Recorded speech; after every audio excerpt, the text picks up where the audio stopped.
Boa noite a todos. Os irmãos podem sentar-se.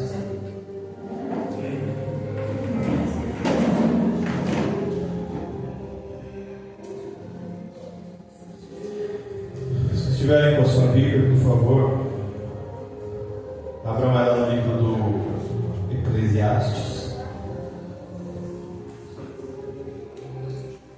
capítulo 8. Vamos ler a partir do versículo 2. Eclesiastes de Salomão, capítulo 8, verso 2. Fica depois de Provérbios. Salmos, Provérbios, Eclesiastes, capítulo 8, verso 2. Os que acharam, orem comigo enquanto os demais procuram. Senhor, muito obrigado por essa noite. Eu já me sinto tão abençoado, meu Deus, pela oração feita antes dessa palavra, pela oportunidade de louvar o Teu nome através das canções, de sentir o Senhor através das orações, de celebrar essa reunião antiga. Eu ainda peço ao Senhor que fale conosco, não aquilo que nós queremos ouvir, mas sim aquilo que nós precisamos escutar. Eu peço que o Senhor fale de forma clara, concisa e poderosa. Eu peço que o Senhor ensine, exorte e edifique. Que nenhum de nós saia daqui como chegou, que todos nós saiamos diferentes. Amém. Eclesiastes 8:2, que diz: Eu aconselho que observes o mandamento do rei, e isso em consideração ao juramento de Deus. Não te apresses a sair da sua vista, nem persistas em alguma coisa má, porque ele faz tudo do modo como quer. Porque a palavra de um rei tem poder. A quem lhe dirá: que fazes? Quem guardar o mandamento não sentirá mal algum, e o coração do sábio discernirá o tempo e o juízo. Porque para todo propósito há tempo e juízo, porquanto a miséria do homem é grande sobre ele, porque ele não sabe o que há de ser. Porquanto quem lhe dirá quando há de ser? Nenhum homem há que tenha poder sobre o Espírito para o reter, nem tem ele poder no dia da sua morte, nem se libertar em tempo de guerra, nem a maldade livrará aqueles que a possuem. Tudo isso eu tenho visto e apliquei o meu coração a toda a obra que se faz debaixo do sol. Há um tempo em que um homem governa sobre outro homem para o seu próprio dano. Amém? Glória a Deus. Esse texto que nós lemos juntos, do versículo 2 até o 9, na minha Bíblia ele tem um título, e ele diz o valor da obediência.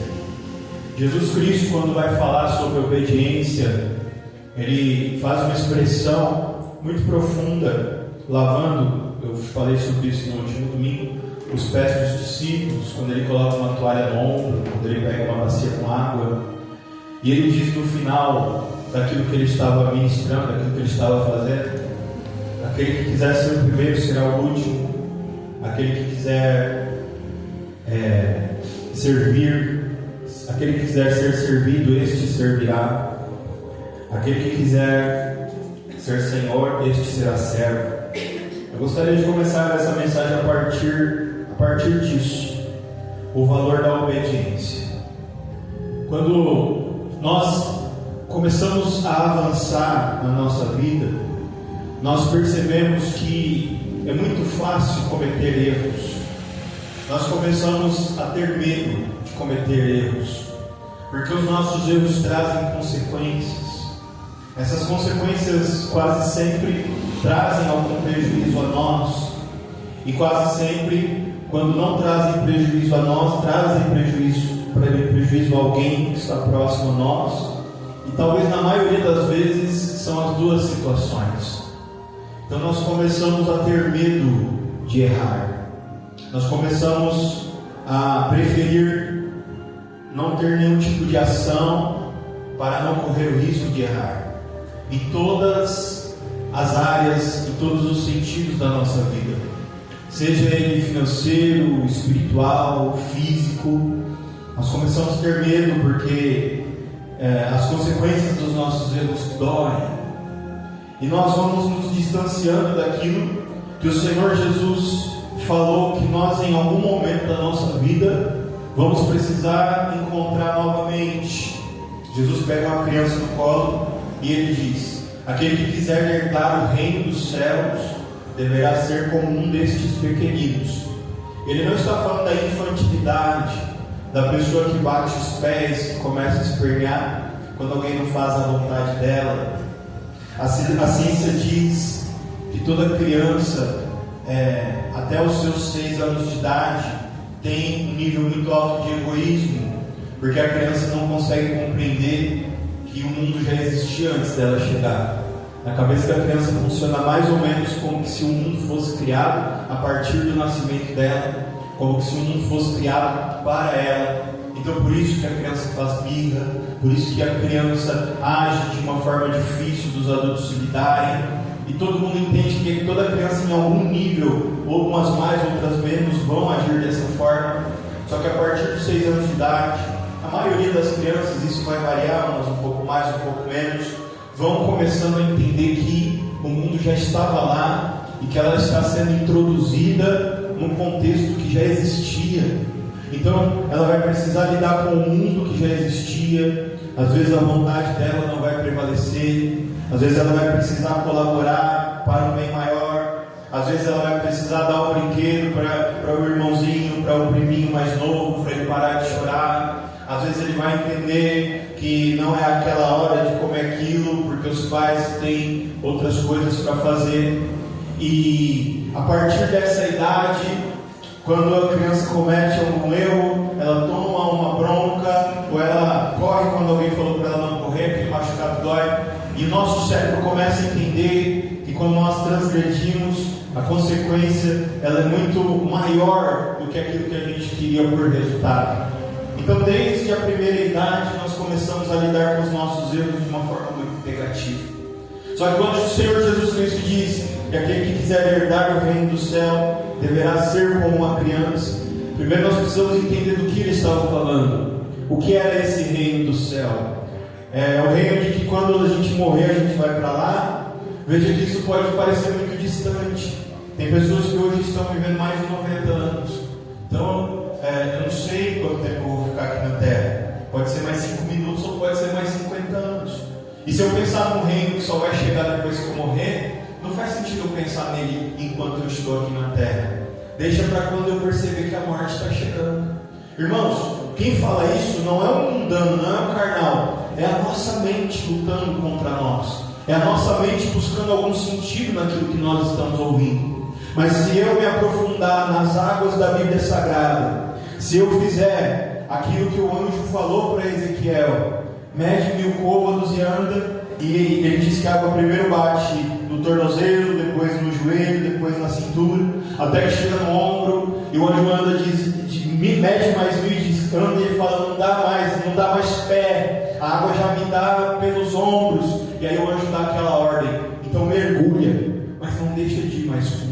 Essa é a palavra do Senhor. Se nós formos mais fundo nessa palavra, nós vamos perceber que este reino que Jesus está tratando não é o seio de Abraão. Glória a Deus.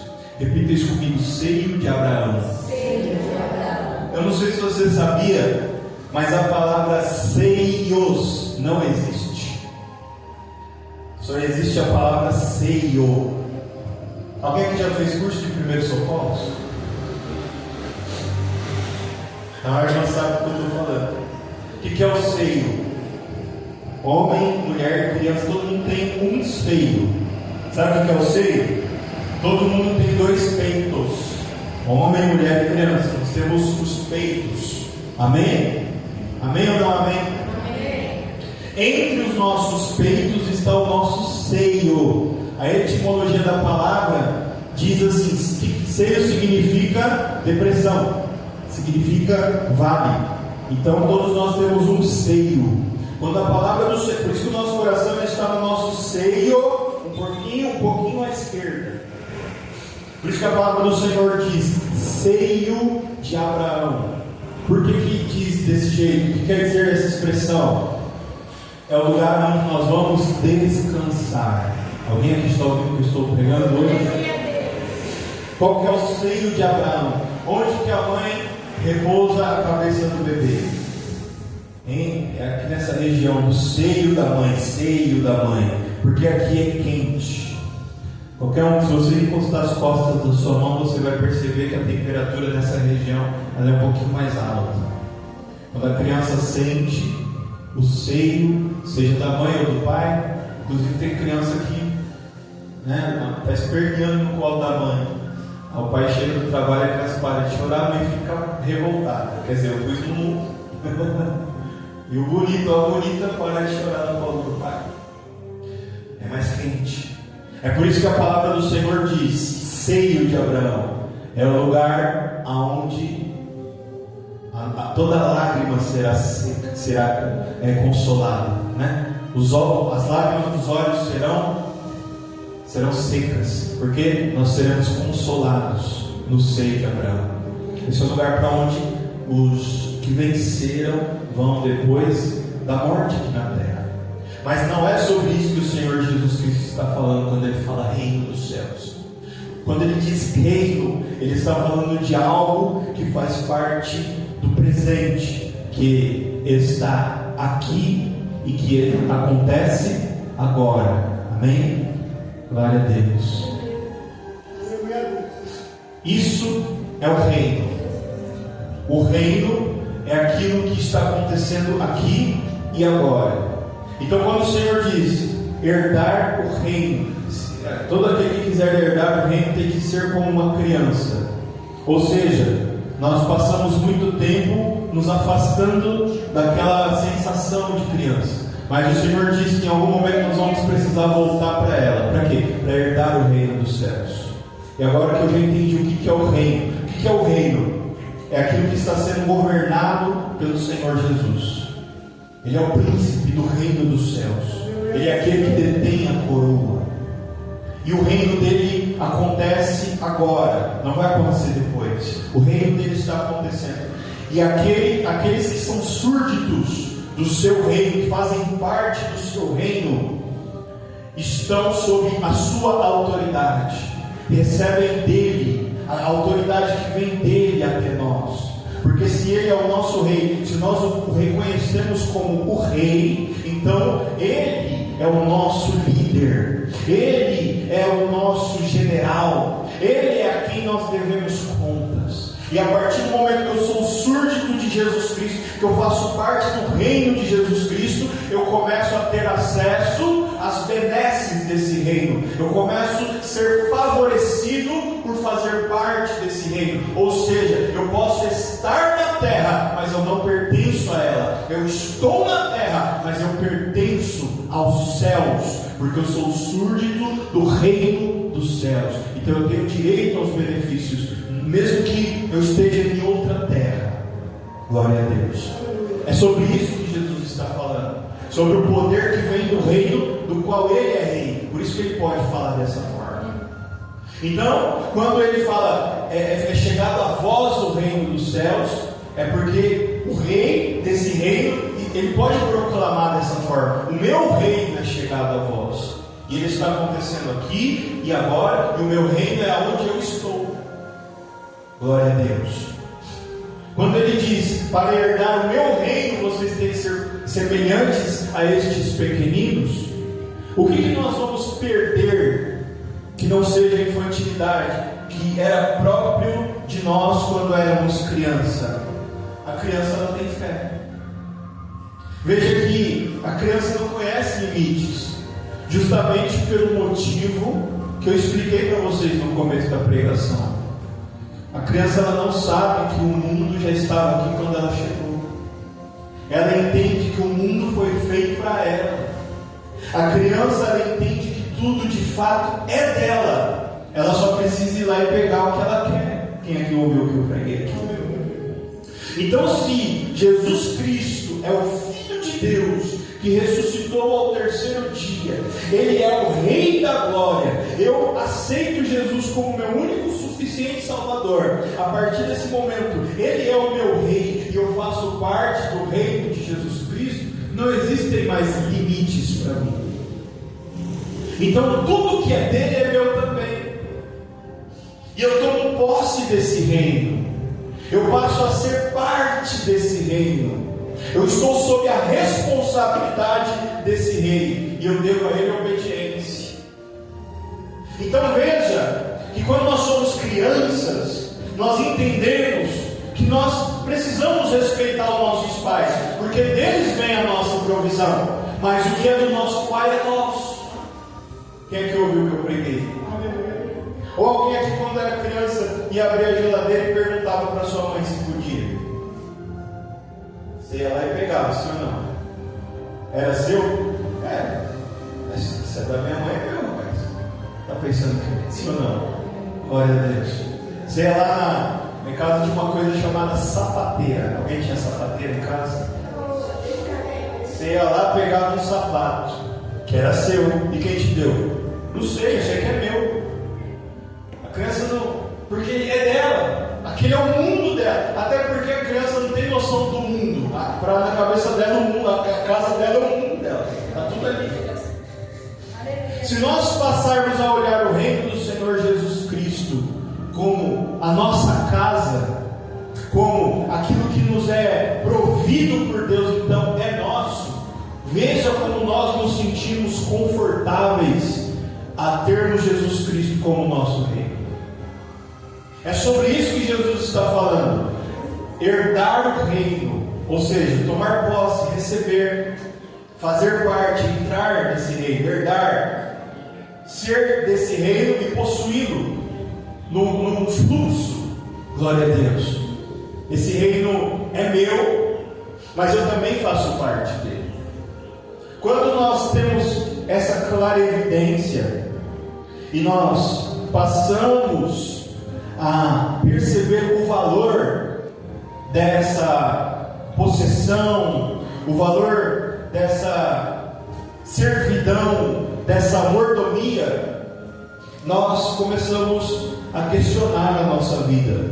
E nós vamos entender que nós nos acostumamos a viver de uma forma diferente daquela que o Senhor planejou para nós.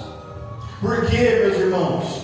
Como eu vinha dizendo, eu precisei abrir esses parênteses para te explicar o que o Senhor Jesus quer que nós entendamos nessa noite. Quando eu passo a ter medo de errar por causa das consequências do erro, eu começo a perder a potência de crescer. Porque o crescimento, aquilo que te torna melhor, aquilo que te aproxima do Senhor, envolve um grau de dificuldade muito alto, aonde quando você se envolver com esse processo, invariavelmente você vai errar.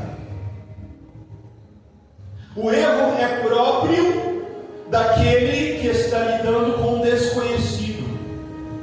Alguém aqui já nasceu sabendo alguma coisa?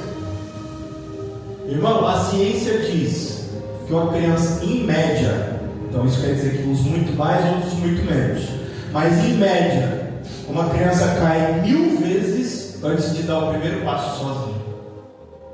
Já parou para pensar? Uma criancinha, é que os pais não pegam um negócio e ficam ali contando, mas cai de frente, cai de lado, cai de costa, e cai 1000 vezes, irmão. 1000 vezes, até dar o primeiro passo. Não é que andou e saiu correndo, não, é até dar o primeiro passo. E geralmente depois de dar o primeiro passo, o que acontece? Cai de novo. E conforme vai caindo, vai percebendo a dor daquele impacto, como ele me afeta. E eu vou aprendendo inclusive a cair sem me machucar, a colocar o braço antes para não bater o rosto. Quem é que está ouvindo o que eu estou pregando? É por isso que quando a nossa luta começa a apertar, começa a ficar dura, É por isso que quando as nossas necessidades começam a ser maiores do que as nossas esperanças de vitória, nós olhamos para o céu, olhamos para um lado, olhamos para o outro e fazemos a seguinte pergunta: aonde está Deus? Será que Ele sente prazer de me ver passando por necessidade financeira? Será que Ele sente prazer em ver eu enfrentando esta doença? Será que, se Ele existe, Ele sente prazer em ver as pessoas me desprezando, em ver eu pedindo ajuda e olhando para tanta gente, e ver essas pessoas virando as costas para mim, pessoas que inclusive eu ajudei? Nós nos sentimos sozinhos na nossa luta. Dentro da luta, um dia parece que dura um ano, o tempo não passa. Mas se você parar para pensar um minuto e puxar na sua memória, todas as vezes que você cresceu foi por causa de uma dificuldade. Todas as vezes que você se tornou uma pessoa melhor do que o que você era, foi por causa de alguém que se opôs de uma forma poderosa contra você. Foi todas as vezes que você conquistou algo na sua vida que te fez olhar para você mesmo e dizer assim: olha, eu cresci nessa situação. Isso envolvia um adversário, isso envolvia uma adversária, isso envolvia uma situação onde você estava sem dinheiro, isso envolvia uma situação onde você estava doente, isso envolvia uma situação onde você precisou de ajuda e ninguém te ajudou, isso envolvia uma situação onde as pessoas viraram as costas para você, isso envolveu alguma situação onde você foi roubado, isso envolveu uma situação onde você foi obrigado a fazer algo que você não queria fazer, e o resultado dessa situação foi que você se tornou uma pessoa melhor, foi que você se tornou uma pessoa mais forte, foi que você se tornou uma pessoa independente, foi que você se tornou uma pessoa capaz de perdoar, foi que você se tornou uma pessoa capaz de gerar recursos, foi que você se tornou uma pessoa capaz de enfrentar doenças e enfermidades, você se tornou alguém capaz de ter fé, você deixou de depender de pessoas, e naquele momento e naquela situação você dependeu de Deus e Ele te respondeu, mas foi diante de uma luta, foi diante de algo que talvez você pensou que ia tirar a tua vida, foi talvez diante da perda de alguém que você ama, que você não queria perder, aí você se pegou com Deus, aí você deixou de ser infantil, aí você deixou de ser alguém que não tinha fé, mas se não fosse aquela luta você não tinha dado aquele passo, e Deus sabe disso. Então é por isso que quando eu prego, eu sei que eu estou a falar a verdade a respeito de que quando Deus nos envia uma luta, não é porque Ele fica alegre de nos ver sofrer, é porque Ele sabe que aquela lágrima vai resultar no sorriso. Quando o Senhor nos envia uma dificuldade, não é porque Ele nos despreza, é porque Ele sabe que aquela dor vai nos tornar alguém potente, alguém incapaz de passar por aquela luta, alguém capaz de enfrentar algo e permanecer de pé. E as nossas cicatrizes, meu irmão, muito embora elas nos lembrem da dor que nós passamos, elas também nos lembram o quanto nós nos tornamos fortes naquela batalha em especial. E é sobre isso que eu estou falando aqui nessa noite. É sobre herdar o reino do céu também, mas saber o valor de ser um súdito de Jesus Cristo, saber o valor de ter a quem obedecer, saber o valor de estar vinculado a Jesus Cristo e de poder chamá-lo de Senhor, porque só pode chamar a Cristo de Senhor quem o serve, quem chega próximo a Ele em condições de servi-lo. Não pode chamar a Ele de Senhor quem está longe dele, porque mesmo o chamando de Senhor, estando longe, Ele não vai ouvir.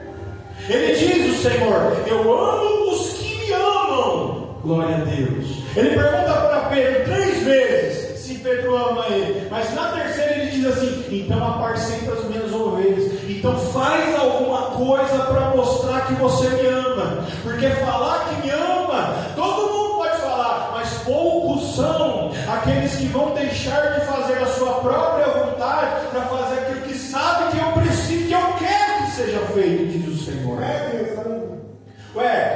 O Senhor precisa que alguém faça algo para Ele? Irmão, precisar Ele não precisa, mas a vontade dEle vai além de qualquer necessidade. Ele poderia fazer por Ele mesmo, mas Ele escolheu fazer através de mim e fazer através de você. É por isso que nós, diante da palavra do Eclesiastes, precisamos fazer uma pergunta nessa noite: eu sou ou não parte do reino de Jesus Cristo? Eu comecei essa mensagem aqui falando do medo que nós adquirimos por causa das consequências dos nossos erros. Mas eu acredito de todo o meu coração que essa palavra vai nos devolver, essa pregação de Eclesiastes 8 vai nos devolver a coragem de errar. Glória a Deus. Porque se uma criança tem que cair 1000 vezes antes de dar o primeiro passo, meu irmão, nós vamos precisar enfrentar as consequências dos nossos erros. Mas antes disso, nós vamos precisar entender que nós vamos precisar conviver com os nossos erros. Tem uma pregação que arde no meu coração e ela fala sobre pecado, e ela diz sobre o significado da palavra pecado no grego. No grego, a palavra pecado, uma palavra significa uma frase que diz assim: a palavra pecado significa errar o alvo. Irmão, só erra o alvo quem está tentando. Já viu o flecheiro treinando? Ele põe um alvo lá longe, aí ele lança a flecha. Ele nem sabe se ele acertou no meio do alvo. Ele tem que ir andando até o alvo para saber se ele chegou perto de acertar. Mas se ele está treinando, todo mundo concorda comigo que ele vai errar mais do que acertar? Mas por que ele tem que treinar? Porque quando ele estiver na guerra, ele não vai poder errar. Ele tem que errar no treino. Tem lugar certo para errar. Pecado significa errar o alvo, mas só erra o alvo quem está tentando. Meu Deus, olha como a nossa mente começa a ser transformada pelo Espírito Santo. Jesus não tem problema nenhum com o pecado. O problema de Jesus é com a iniquidade. É o prazer no pecado. Eu sei que está errado, mas eu faço do mesmo jeito. Eu tenho prazer em viver no pecado. Eu tenho prazer em mentir. Eu tenho prazer no adultério. Eu tenho prazer em roubar. Eu tenho prazer em matar. Você sabia que tem gente que mata porque tem prazer de ver o outro, a vida da pessoa saindo do corpo? Isso é iniquidade. É isso que Jesus não suporta. Mas o que é o pecado? Eu nunca preguei a palavra do Senhor na vida. A primeira vez que eu vou pregar, vai ficar bom? Vai ficar horrível. Irmão, quer que eu te fale uma coisa? Se você nunca fez na sua vida, a primeira vez tem que ser a pior de todas. Porque a partir daquela você tem que melhorar. Quem aqui ouviu o que eu estou pregando? O alvo está aqui. O primeiro tiro, irmão, tem que ser o mais longe por cima, mais longe possível do alvo. Porque o segundo eu já estou mais perto. O terceiro eu estou mais perto. No quarto eu já acertei. Quem aqui ouviu o que eu preguei? Só que quando eu fico com medo de errar, eu fico com medo das consequências do erro, porque desde criança eu estou ouvindo: se você errar, você vai apanhar. Aí eu vou trabalhar: se você errar, você vai perder seu emprego. Aí eu vou para a escola: se você errar, tua nota é vermelha. Aí eu estou na rua: se eu entrar sem dar certo, alguém vai bater no meu carro. E aí eu fico com medo de errar. E aí eu não posso mais errar. Aí para não errar, eu não faço mais nada. Aí Jesus fala algo no meu ouvido, que ele não falou para mais ninguém, porque eu aceitei Jesus, agora eu faço parte do reino dele. Aí Jesus olha os súditos dele, no reino dele, e me vê lá no meio do reino dele, e fala: olha, tem um servo novo no meu reino. Aí ele vem falar algo só para mim, que ele não vai falar para mais ninguém, porque eu faço parte do reino dele, ele é o meu reino. Aí ele fala assim: ó, faz algo para mim, toma aqui essa missão. Só que a missão que Jesus vai me dar é algo que eu nunca fiz na vida. Aí Jesus me dá a missão. Aí o que eu faço com a missão que Jesus me deu? Travo, congelo, paro, derreto, paraliso, dou piripaque. Eu quero avançar, mas eu não como, porque eu tenho medo de. Irmão, como que eu faço para vencer esse medo de errar? Porque se Jesus está mandando, ele vai me tirar esse medo. Não vai. Sabe por quê? Porque o que eu não posso fazer, o Senhor vai fazer 350%. O milagre é com Ele. Mas o que tiver na minha mão, o que Ele já me deu condições de agir, Ele não vai fazer nada. Irmão, se vencer o medo de de errar é meu, está comigo, então como que eu venço o medo de errar? Errando. Eu tenho que errar com força, meu irmão. Eu tenho que errar com a convicção de que Jesus está comigo. E eu tenho que cair de propósito com a fé de que Ele vai me levantar. Quem é que ouviu o que eu preguei? Aleluia. Não adianta, alguém aqui vai falar, não, mas esse medo aí eu não tenho, meu irmão. Tem gente que fica brava com isso, mas as verdades da Bíblia são absolutas. Sabia que o que está escrito na palavra do Senhor não está aberto à discussão? É por isso que você tem que conhecer a palavra de Deus. Porque quando alguém vier manipular você usando a Bíblia, você tem que saber o que está escrito aqui e o que não está. Isso é responsabilidade sua. Isso Jesus não vai fazer por você. Sabe por quê? Um dia Ele usou alguém para te alfabetizar, para você aprender a ler. A partir desse momento, a responsabilidade de conhecer a palavra do Senhor ela é sua. Ah, mas alguém me enganou usando a Bíblia. A responsabilidade é sua. A Bíblia está aqui. Não leu porque não? Não tem ninguém aqui fiscalizando. Ei, quantos versículos você já leu hoje? Mas se no meu oculto, no meu profundo e no meu secreto eu tenho intimidade com Deus, daqui a pouco o diabo vai levantar alguém, e aí eu vou dar a mesma resposta que Jesus deu. Qual foi? Escrito está, Satanás: não tentarás o Senhor vosso Deus. Aleluia.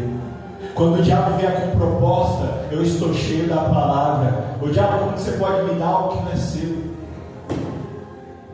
Se prostrados me adorares, te dou todos os reinos desta terra. Satanás, não adianta me tentar não. Eu sei que você não pode cumprir com a sua promessa.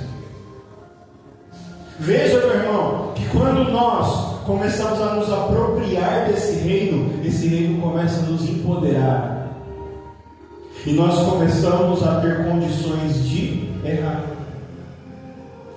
O que é o erro? O que é o pecado? Errar o alvo. Por que eu estou errando o alvo? Porque eu estou treinando. Estou treinando para quê? Para obedecer Jesus. Jesus mandou eu fazer algo que eu nunca fiz na minha vida. Então Ele está mandando de propósito. Ele quer que eu aprenda algo novo. Ele quer que eu saia da minha zona de conforto. Ele quer que eu faça algo que eu ainda não fiz na minha vida. Ou será que Pedro já tinha andado por cima das águas alguma vez na vida dele? Aleluia.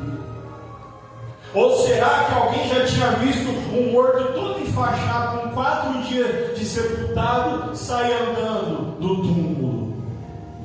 A presença de Jesus vai trazer para as nossas vidas coisas que nós nunca passamos antes.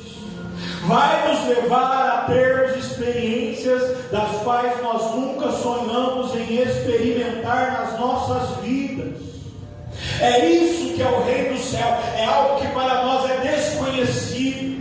E todas as vezes que eu for lidar com o desconhecido, eu vou ficar com medo, eu vou tremer na base, eu vou ficar sem dormir, eu vou ficar sem sono, porque eu estou andando numa terra estranha que eu não conheço, eu vou ficar com medo. E é nessa hora que, ao invés de parar ou de retroceder, eu tenho que segurar nas mãos do Senhor Jesus e ter fé que Ele é comigo. E mesmo que der tudo errado, Ele ainda é comigo. Quem é que está ouvindo essa pregação? Sem fé é impossível agradar a Deus. Sabe por quê, irmão? De vez em quando a gente vai cair. De vez em quando a gente vai beijar a lona. De vez em quando o nosso inimigo vai se alegrar de saber que aconteceu alguma coisa na nossa vida. E essas coisas só vão acontecer quando a gente errar o alvo. Tem gente aqui, eu estou pregando essa palavra, você está parado porque você errou e o teu erro te parou. O Senhor está dizendo: levanta e começa de novo. Senhor, mas eu não sei, eu vou cair. E aí Ele diz: 7 vezes cairá o justo, mas de todas elas o Senhor o levantará. É para isso que Ele está te chamando. Não é para você fazer algo que você já sabe fazer. Ele não está te chamando para fazer aquilo que você está acostumado. Ele está te chamando para novas experiências, novos relacionamentos. relacionamentos, novas formas de enfrentar e conduzir a tua vida. É por isso que a fé é necessária. A fé não serve para você não cair. Quem aqui está ouvindo isso que eu estou pregando? A fé serve para que uma vez caído você seja por ele levantado na glória. O pai ou a mãe que quiser ver o seu filho dar o primeiro passo vai ter que deixar ele cair, meu Deus, mas vai ter que estar lá para levantar e falar: tenta de novo, daqui a pouco você consegue. Esse é o nosso Deus. Ele não vai impedir a nossa queda, mas o poder dele vai fazer com que nós nos levantemos uma vez mais fortes. É por isso que você vê tanta gente com medo de relacionamento. Não estou falando apenas relacionamento homem e mulher, relacionamento de trabalho, relacionamento de amizade, relacionamento pai e filho, filho e pai, mãe e filha, filho e mãe. As pessoas não se relacionam porque alguém vai me machucar. Meu irmão, Jesus se relacionou com 12 pessoas, as mais simples que ele achou, e ele se permitiu ser afetado por aqueles relacionamentos. Você acha que Jesus não ficou chateado quando ele estava suando e chorando lágrimas de sangue, que ele pediu para Pedro, Tiago e João orarem com ele, e aí ele volta lá e olha e está os três um encostado no outro dormindo, e o que ele disse? Vocês não conseguem orar por mim nem que for uma horinha. Ficou chateado ou não ficou? Mas ele deixou de ter amigos, sabendo que os amigos iam falhar com ele? Não. Sabe qual que é o nosso problema? É achar que a nossa fé vai impedir que nós caiamos. Mas a nossa fé é muito mais forte que isso. A nossa fé em Jesus ela é tão poderosa que se a gente morrer debaixo de uma promessa, a nossa fé em Jesus nos ressuscita. Eu preguei aqui outro dia sobre Sadraque, Mesaque e Abednego. Você acha mesmo que foi fácil para eles entrarem dentro da fornalha? Irmão, eles não queriam estar ali, mas eles estavam dispostos a entrar lá. Eles só entraram porque eles estavam dispostos a entrar. Será que você está disposto a passar vergonha por amor a Cristo? Meu Deus. Será que você está disposto a ver a sua família fazer pouco de você, como os irmãos de José fizeram pouco dele, quando ele sonhou que o sol e a lua estavam prostrados diante dele? Ele conta o sonho e todo mundo ri dele. Ele falhou porque ele contou o sonho? Claro que falhou, mas ele tinha que falhar. Deus estava contando com a falha dele para poder dar sequência no processo. Ou você acha que Deus está achando que você vai acertar tudo, todo dia? Eu tenho algo a te dizer nessa noite. O Senhor está contando com a tua falha. Ele está contando com o teu erro. Ele está contando com aquela hora que você senta na beirada da cama e diz: Senhor, eu não vou conseguir levantar daqui. Grande é a luta. Eu estou com a cara na lona. Eu estou caído. Ele diz: agora é a hora que eu vou agir. Sente aí a minha mão te levantando desse chão. Ele está dizendo a alguém aqui: ei, você está achando que a minha mão e o meu poder servem para te livrarem da queda? Não! A minha mão e o teu poder é para que quando você cair eu venha te levantar. Mas eu te levanto forte, eu te levanto grande, eu te levanto poderoso, eu te levanto potente, eu te levanto do jeito que eu planejei que você fosse antes que você nascesse. Moisés só ficou pronto com 80 anos de idade. Meu Deus. Alguém que ouve o que está sendo pregado essa noite? Irmão, nasceu, foi tirado da mãe, criado por mãe adotiva, aquela luta, aquela vida bagunçada, e ele não se parecia com ninguém, nem daquele palácio, uma revolta, um constrangimento, e uma luta, e daqui a pouco vai, comete um homicídio, vira um foragido, e vai cuidar das ovelhas do sogro, e aquela vida ruim, difícil, e um dia foi rico, e agora estava pobre, de repente ele olha para o lado da montanha lá, e vê uma sarça pegando fogo, fica curioso, chega lá e recebe uma ordem: ei, tira a sandália dos teus pés, o lugar que você está pisando é santo. A vida dele até aquele momento, meu irmão, foi levantar, cair, levantar, cair, levantar, cair, levantar, cair. Ele só caiu. Tudo deu errado. dar certo, meu irmão. Você vai dar certo. Mas prepara para beijar a dona.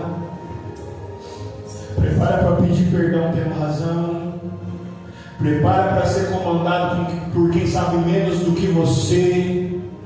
Prepara para ver o filho de Baal passar com a carruagem na poça e sujar tua roupa e ter que bater continência. Meu irmão, mas isso é humilhação. Mas não existe humilhação. Aleluia, não existe exaltação sem humilhação. Não existe cura sem doença. Não existe, aleluia, a nossa necessidade de vencer se a derrota não se apresentar na nossa vida. Esses são os anjos do Senhor para nos levantar. A tua luta não é o diabo, é Deus te dando a chance de crescer. Na Bíblia, a morte não é chamada de demônio, é chamada de anjo. Glória a Deus. Os cavaleiros coloridos com seus cavalos que vêm para destruir a tribo da terra, que não saem do inferno, eles saem do céu. Um dia Jesus disse: eu não vim trazer paz, eu vim trazer guerra. Porque só tem paz por causa da guerra. Alguém aqui ouviu o que eu estou dizendo? Só tem vitória porque tem luta. O Senhor não quer que você corra das suas batalhas. E se tiver que ser derrotado, meu irmão, caia atirando. Porque a fé e o poder do Senhor vão vir sobre você para te levantar de qualquer queda. E quando nós, para finalizar, lemos esse texto, o valor da obediência significa que às vezes a voz do Senhor nos conduzirá ao lugar da queda. Quando Ele manda os discípulos irem para o mar e Ele não está no barco, vocês concordam comigo que os discípulos estavam debaixo da obediência? Sim ou não? E qual foi o resultado da obediência? Diz a palavra do Senhor que a tempestade dava no barco, que parecia que o barco ia quebrar no meio. A obediência deles levou eles para uma situação de morte. E aí, quando eles tinham certeza que eles iam morrer, eles estavam diante da morte, Jesus veio andando por cima das águas. A obediência, a voz do Senhor muitas vezes vai nos levar ao lugar do desespero, ao lugar da queda, ao lugar da humilhação, aonde as pessoas à nossa volta vão olhar para você e vão dizer: cadê o teu Deus? Mas é nessa hora, se você, meu irmão, ficar firme, que Ele chega. Mas Ele não chega antes de você cair, Ele chega depois que você caiu.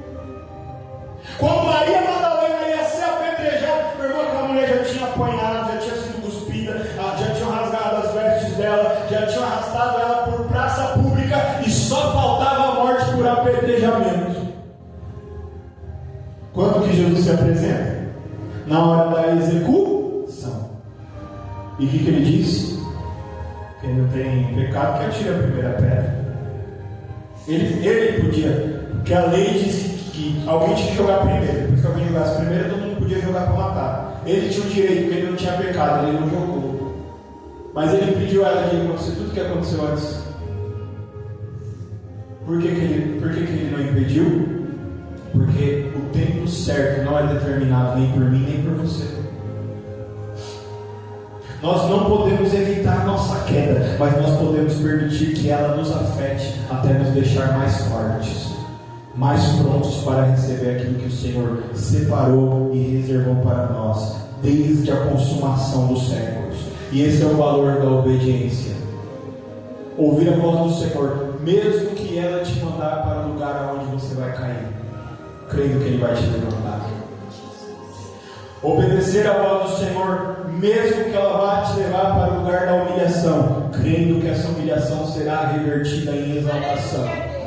Obedecer a voz do Senhor, mesmo que adoecer por causa de obedecer a voz do Senhor, crendo que a obediência te levará à cura e à libertação. Assim eu gostaria de agradecer essa oportunidade. As palmas são para Jesus.